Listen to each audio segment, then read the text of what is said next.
اسی طریقے سے یہ جو روزہ ہے، اس روزے کا مقصد یہ تھا کہ ہمیں تقوی کا حصول ہو، تقوی میں حاصل ہو۔ اور آپ نے دیکھا کہ ایک شخص چاہے وہ کیسا بھی ہو، اگر اس سے کہا جائے کہ کمرے میں چلے جاؤ اور ایک گھونٹ پانی اپنے گلے میں اتار دو، بولے نا، ایسا نہیں ہو سکتا، میرا روزہ ٹوٹ جائے گا۔ کمرے کے اندر خاموشی سے ایک قطرہ پانی کوئی جان سکتا ہے، لیکن آپ نے اللہ تعالیٰ سے یہ عہد لیا ہے کہ اے اللہ، میں تیرے حکم کی فرما برداری کروں گا، چاہے مجھے کوئی دیکھ رہا ہو یا نہ دیکھ رہا ہو، رات کی خاموشیاں ہو یا دن کا اجالا ہو، اے رب تو ہر جگہ حاضر۔ یہی تصور پیدا تھا۔ اگر یہ تصور پیدا تھا تو آپ اپنے سے سوال کیجئے کہ کیا یہ رمضان المبارک کے درمیان ہی تصور پیدا کیا جانا چاہیے؟ کیا یہ رمضان المبارک کے مہینے ہی میں صرف اللہ کا تصور پیدا ہو سکتا ہے، یا اس موسم کے بعد یا اس مہینے کے بعد اللہ خاموشی سے سو جائے گا اور آپ کے اعمال کو دیکھے گا نہیں؟ آپ تصور کیجئے، یہ اللہ کے حضور جو آپ نے معاملہ طے کیا ہے، اس کی ربوبیت کو پہچانیے، اس کی حقانیت کو پہچانیے۔ اور میں کہتا آیا ہوں کہ اگر اس رمضان المبارک کے مہینے میں نے صرف اپنے رب کی صفات کو پہچان لیا، میں نے اپنے رب کو پہچان لیا، میں یہ سمجھتا ہوں کہ آپ نے بہت کچھ حاصل کر لیا۔ لیکن افسوس کا مقام یہ ہوتا ہے کہ وہ لوگ جو نمازوں کے درمیان دوڑ لگاتے ہیں اور پہلی صفوں میں داخل ہونے کی کوشش کرتے ہیں، رمضان المبارک کے بعد انہیں تلاش کیا جاتا ہے، وہ ڈھونڈ کر وہ کہاں گئے، پتہ چلا کہ ان کا کوئی پتہ نہیں۔ تو ہم نے اس طریقے سے پڑھا ہے کہ اللہ کو اس رمضان المبارک کے مہینے میں قید کر دیا ہے،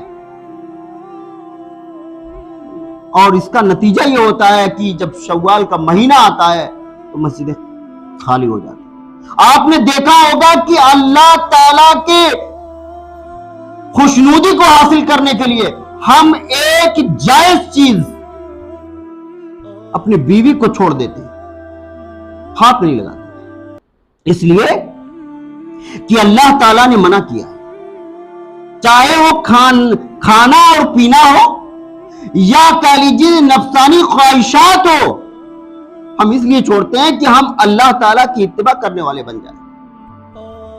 یہ جو مشق کرائی جاتی ہے آپ سے رمضان المبارک کے مہینے میں، اس کا جو اجر و ثواب اللہ تعالیٰ نے رکھا ہے، یہ اسی لیے رکھا ہے کہ یہ مشق کے اثرات آپ کی زندگیوں پر پڑیں، آپ اس کی روشنی میں اپنی زندگی کا سفر طے کریں۔ آپ یہ سوچیں کہ آج کے بعد ہماری کوئی ایسی لائف، کوئی ایسی زندگی نہیں ہوگی کہ جب ہم اللہ کے ناراضگی کو مول لینے والے ہوتے ہیں۔ ہم اللہ کی ناراضگی کے ہم مول لے ہی نہیں سکتے، ہم اللہ کی خوشنودی کے طالب بنیں گے۔ اے لوگو، تقوی اسی کا نام ہے، تقوی اسی کا نام ہے کہ جب آپ کی زندگی کے اندر یہ چیز داخل ہو جائے، جب آپ اپنے نفس سے یہ پوچھیں کہ میرا رب کس سے خوش ہوتا ہے، میرا رب کس سے ناراض ہو، تو یہ سمجھے کہ آپ ایک کلائمیکس کو پہنچ گئے، آپ ایک مدار کو پہنچ گئے، آپ نے ایک اونچی چوٹی کو حاصل کر لیا۔ اور اگر آپ کی اپنی زندگی میں احتساب کیجئے یہ بات نہیں آئی ہے تو گویا کہ ہم نے ایک جسم تھا، روزے کا ایک جسم تھا، ایک پروسیس تھا، اس کو ہم نے صرف فالو کیا، اس کو ہم نے صرف ایک رسم و رواج کے طور پیدا کیا ہے۔ ہم نے کوالٹی کو نہیں دیکھا، کوانٹیٹی کو دیکھا، اسی لیے ہم نے دھڑا دھڑ نمازیں پڑھی اور اس میں وہ تلاش کرنے کی کوشش نہیں کی کہ ہم اپنے رب کے حضور پڑھیں۔ ہمارے یہاں بڑا المیہ یہ ہو گیا ہے کہ ہم نے اتنا زور دیا ثواب کے اوپر کہ لوگوں نے اس کے اوپر ایسا زور لگایا کہ صرف تعداد پوری کرنے کے لیے ہم لوگ رہے۔ ہم نے کبھی یہ نہیں جانا کہ اللہ تعالیٰ اس سے چاہتا کیا ہے۔ اسی طریقے سے جیسے آپ سے کوئی یہ کہے کہ یہ بہترین غذا ہے، آپ اس کو کھائیے، اور کھانے کے بعد آپ انگلی ڈال کر اپنے حلق میں الٹی کر دیں، اور اس ڈاکٹر سے کہیں کہ ڈاکٹر صاحب آپ کی جو نسخے تھے تو بہت بہترین قسم کے تھے، بڑی مہنگی دوائیں تھیں، اور بڑے ایمان اور یقین کے ساتھ ہمیں کچھ فائدہ نہیں ہو رہا ہے، تو ڈاکٹر صاحب سے آپ کہیں گے کہ میں کھاتا تو تھا لیکن اس کو ہم نے الٹی کر دیا، ہر کھانے کے بعد ہم نے اس کو الٹی کر دیتے تھے۔ تو ڈاکٹر کہے تم سے زیادہ بیوقوف کوئی نہیں ہے، یہ اس لیے دی گئی تھی غذائیں کہ آپ اپنے روح کے اپنے باڈی کے اندر اتاریں، اور اس سے جو فوائد حاصل ہوں گے وہ آپ کی زندگی کے اندر مرتب ہوں گے۔ ہمارا معاملہ بھی یہی ہے کہ ہم رمضان المبارک کے مہینے میں غذا تو لیتے ہیں لیکن شوال کے مہینے میں الٹی کر دیتے ہیں، اور پھر ہمیں وہ پتہ نہیں چلتا کہ وہ تقویٰ کہاں گیا، پھر وہ تقویٰ غائب ہو جاتا ہے۔ تو اے لوگوں، ایمان اور احتساب کے ساتھ جب یہ کام کرو گے تب اللہ تعالیٰ آپ کے گناہوں کو معاف۔ اور صرف یہی نہیں، آپ دیکھیں کہ ہر وہ آدمی جو بہت شریف دکھائی پڑتا ہے، بہت ٹوپی لگاتا ہے، پگڑی باندھتا ہے، اجلے اجلے کپڑے پہنتا ہے، جب اس کو یہ کہا جاتا ہے کہ یہ شادی بیاہ کا مسئلہ ہے، اللہ کے احکامات کے اوپر عمل کرو، اسراف سے بچو، تو اپنے دولت کے نشے میں کہتا ہے کہ یہی وہ موقع رہ گیا تھا، اللہ کے احکام کو ماننے کا یہی وہ موقع رہ گیا تھا۔ تو کس کو مانتا ہے؟ وہ کہتا ہے نہیں، اس کو سائیڈ لائن کرو، میں تو اس کو مانوں گا جو چلن عام ہے، جو رسم و رواج ہے، جو میری ریت و رواج ہے، جس میں میری خاندان کی ناک ہے۔ اور آپ دیکھ رہے ہیں امیر ترین آدمی شادی بیاہ کے موقع پر اتنا اسراف اتنا اسراف اتنا اسراف کر دیتا ہے کہ جس معاشرے میں غریب لوگ ہوں کہتا ہے کہ اے اللہ میں اپنے بیٹیوں کے ہاتھ کیسے پیلا کروں، میں اپنی بیٹیوں کو کیسے رخصت کروں گا۔ اور اس کے نتیجے میں کیا ہو رہا ہے؟ اس کے نتیجے میں ہو رہا ہے کہ بہت ساری لڑکیاں بن بیاہے بوڑھی ہو رہی ہیں۔ اس کے نتیجے میں کیا ہو رہا ہے؟ بہت ساری بچیاں دوسروں کی گودوں میں کھیل رہی ہیں، دوسروں کے ساتھ بھاگ رہی ہیں۔ ہمارے اسی تقویٰ کے معیار میں، کہ ہمارا تقویٰ کا معیار نماز میں تو موجود تھا، لیکن جب اللہ تعالیٰ کی اتباع کرنے کے لیے ہم زندگی کے اس پیراگراف کو کھولتے تو پتہ چلا وہ بلینک ہے، خالی ہے۔ پھر اسی طریقے سے دیکھیے، نماز ہم سے خوب پڑھوا لیجیے، لیکن جب ہم بزنس میں جائیں گے تو جھوٹ بولیں گے، دھوکہ دیں گے، اور کبھی حلال روزی کمانے کی کوشش نہیں کریں گے۔ اور یاد رکھیے، اللہ کے رسول صلی اللہ علیہ وسلم نے بیان فرمایا کہ اگر آپ نے حرام کھا کر دعائیں مانگی ہیں، چاہے کتنی بھی دعائیں مانگے وہ دعائیں قبول نہیں ہیں۔ رسول اکرم صلی اللہ علیہ وسلم کے سامنے ایک شخص آیا مسجد نبوی کے اندر، مسجد نبوی کا کیا مقام ہے، اور رسول اکرم صلی اللہ علیہ وسلم کا عہد کیا عہد ہے، گولڈن پیریڈ، اور اس ایک شخص بڑی دور سے چل کر آیا، اس کے کپڑے گردآلود تھے، گرد لگی ہوئی تھی، اور اس کے بالوں میں گرد لگی ہوئی تھی، اس کے جوتوں میں گرد لگی، یعنی ایک لانگ سفر، ایک لمبا سفر طے کر کے آیا۔ کیا عقیدت رہی ہوگی، کیا محبت رہی ہوگی۔ جبریل امین نازل ہوتے ہیں اور اللہ کے رسول صلی اللہ علیہ وسلم کو بتاتے ہیں، اور اس کی دعائیں اتنی تھی کہ اللہ ربی، اے اللہ تو میرا رب ہے، اس طرح سے وہ دعائیں مانگ رہا تھا۔ حدیث کے الفاظ بتاتے ہیں، اللہ کے رسول صلی اللہ علیہ وسلم کو جبریل امین نے بتایا کہ میں اس شخص کی دعائیں کیسے قبول کروں، کتنا تضرع ہے اس کے اندر، اس کا کھانا حرام، اس کا پینا حرام، اس کا پہننا حرام، یعنی اگر اس بہاف پر اگر آپ دعائیں مانگیں گے چاہے کچھ بھی کر لیں، آپ کے بدتیں قبول نہیں۔ تو ضرورت اس بات کی کہ یہ تو تقویٰ آپ نے حاصل کیا ہے، وہ منڈیوں تک جانا چاہیے، وہ بازاروں تک جانا چاہیے، آپ کے سماج تک جانا چاہیے، آپ کے معاشرے تک جانا چاہیے۔ وراثتوں میں حصہ بہت سے لوگ نہیں دیتے، خوب تسبیح پڑھتے ہیں، لیکن جب بیٹیوں کے حق دینے کی بات آتی ہے تو کہتے ہیں بھائی وہ ہمارے بچہ تو ایک ہی ہے، اب اس کے لیے کچھ بچا ہی نہیں۔ اللہ کی کھلی ہوئی خلاف ورزی آپ کر رہے ہیں، اور اللہ تعالیٰ میراث کا ذکر کرنے کے بعد یہ کہتا ہے کہ اللہ کے احکامات ہیں جو تم پر فرض کر دیے، یہ اللہ کی حدود ہے، اور اگر آپ نے حدود کو توڑا ہے تو اللہ کی کو غضب کا مستحق بنا دیا ہے۔ میں آپ کو فوکس دلانا چاہتا ہوں، اگر آپ نے اس تقوی کو حاصل کیا ہے تو آپ کی نجی زندگی کے اندر، آپ کی پرسنل زندگی کے اندر، آپ کے سماج اور معاشرے میں وہ چیز اور جھلکیاں نظر آنا چاہیے، ورنہ اس کے غلط اثرات مرتب ہوتے ہیں۔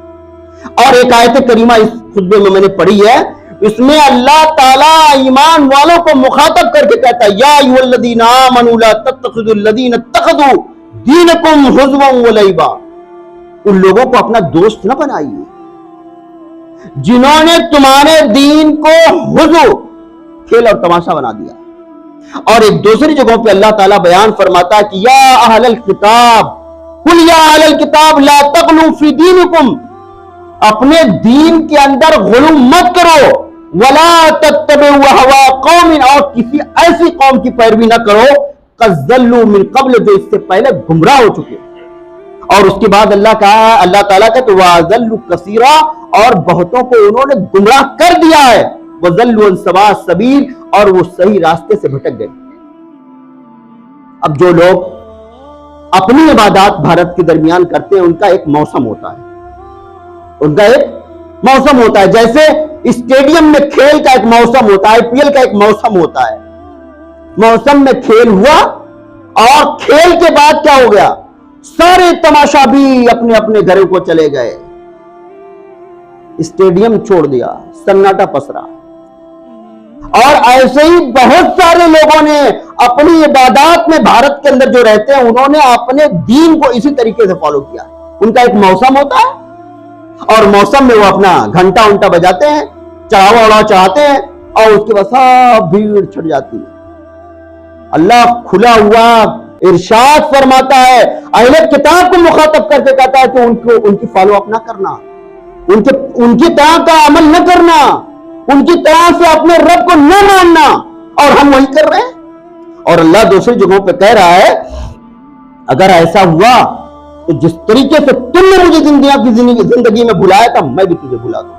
اب آپ سوچیں، آپ کس طریقے سے اللہ کی خوشنودی کے مستحق قرار پا سکتے ہیں اگر آپ نے یہ طرز عمل اختیار۔ تو یہ وقت ہے ایمان اور احتساب کا ہے لوگوں، اور صرف یہی نہیں، بڑی فضیلتیں آئی ہیں انفاق کی، بڑی فضیلتیں آئی، اور اس میں بیان کیا گیا ہے کہ اگر مجھے تلاش کرنا چاہتے تو ٹوٹے ہوئے دل میں تلاش کرو۔ آپ نماز پڑھ رہے ہیں اور نماز پڑھنے کے بعد آپ کو کہا جاتا ہے سلام پھیرو، ادھر بھی دیکھو اور ادھر بھی دیکھو۔ نماز تو آپ کو پڑھوائی گئی، اور اس کے بعد آپ کو ایک فیلڈ ورک بھی دے دیا گیا۔ اس کی قمیص پھٹی ہوئی تھی، آپ نے اس سے پوچھا، ہم سجدہ صرف کرنا جانتے، وہ پھٹی ہوئی قمیص تھا، حال نہیں جانتا ہے میرے دوست کیا حال ہے، میں تمہیں ایسے کپڑوں میں دیکھتا ہوں۔ ہمارے درمیان جب تک یہ جذبہ نہیں پیدا ہوگا، تب تک ہم دین کا جو ماخذ ہے اس کو حاصل نہیں کر پائیں گے۔ آپ دیکھیں نا کہ جہاں جہاں قرآن میں نماز کا تذکرہ کیا، اس کے فوراً بعد اللہ تعالیٰ نے زکوٰۃ کا حکم دیا۔ اور بہت سے لوگ اس دھرتی پر، اس زمین پر، اس محلے میں، اس سماج میں ایسے ہیں، 50 لوگوں کو ریڑیاں اور پٹریاں دے کر ان کی تجارت کروا سکتے ہیں، میں جانتا ہوں، لیکن ان کے پاس زکوٰۃ دینے کے لیے پیسے نہیں، وہ زکوٰۃ نہیں نکالتے۔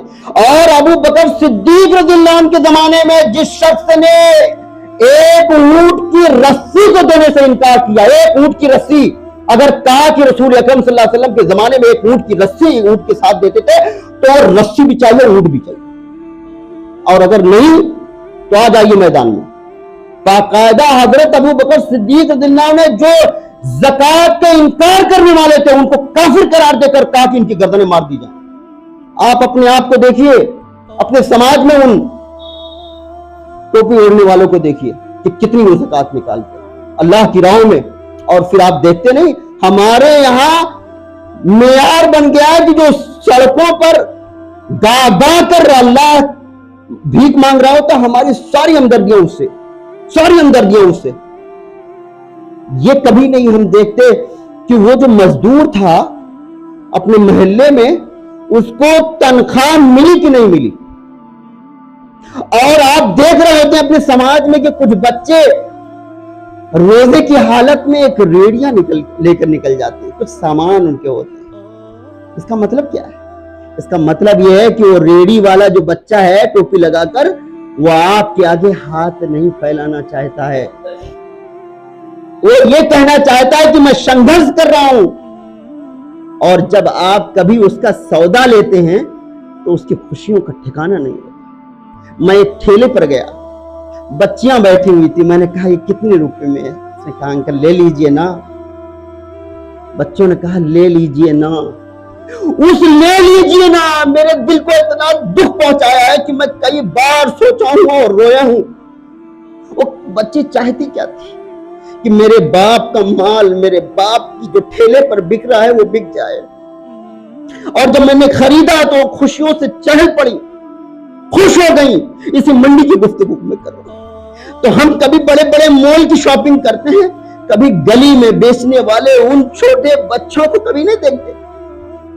کبھی غور کیجئے, آپ کے محلے میں, آپ کے پڑوس میں ایسے لوگ بھی موجود ہیں جن کے پاس اتنے پیسے نہیں ہوتے ہیں کہ وہ منڈیوں میں ٹھیلے خرید سکیں, منڈیوں میں دکانیں خرید سکیں.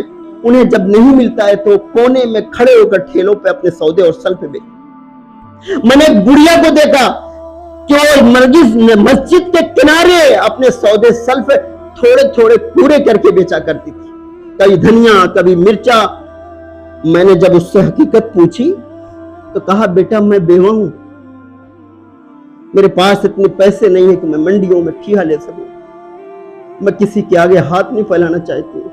میں اسی زمین پہ بیچ کر کچھ پیسے اکٹھے ہوتے ہیں, میں اس کو لے کے چلے جاتا ہوں. آپ سوچ سکتے ہیں.